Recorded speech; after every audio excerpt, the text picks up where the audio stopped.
কালের কণ্ঠ পত্রিকা থেকে তোমাদেরকে এখন দেখিয়ে দিচ্ছি। দেখো, কালের কণ্ঠ প্রকাশ 21শে জানুয়ারি 2024।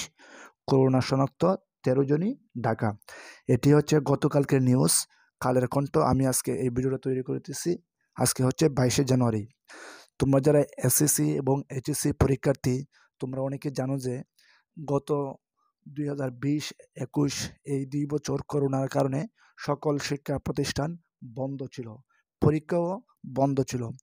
সামনে তোমাদের এসএসসি এবং এইচএসসি পরীক্ষা, তো করোনা যদি বেড়ে যায় তাহলে তোমাদের পরীক্ষা হবে কি না, এটা কিন্তু এখন প্রশ্ন সম্মুখীন হয়ে যাচ্ছে যে করোনা বেড়ে গেলে তোমাদের পরীক্ষা হবে কি না। কেননা বিগত 2 বছর 2020 এবং 21 সালে করোনার কারণে সারা বছরই প্রায় 2 বছর শিক্ষা প্রতিষ্ঠান বন্ধ ছিল।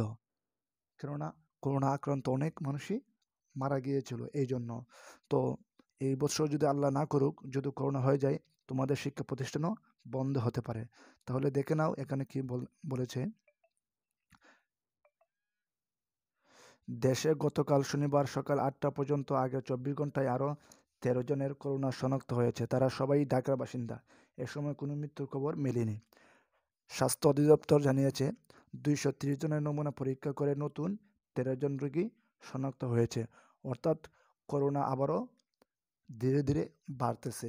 যদি করোনা বেড়ে যায় বা মৃত্যুর সংখ্যা বেড়ে যায়, তাহলে তোমাদের পরীক্ষা স্থগিত করা হতে পারে। তো আশা করি তোমরা বুঝতে পেরেছ। ভিডিওটা ভালো লাগলে অবশ্যই তোমার বন্ধুর সাথে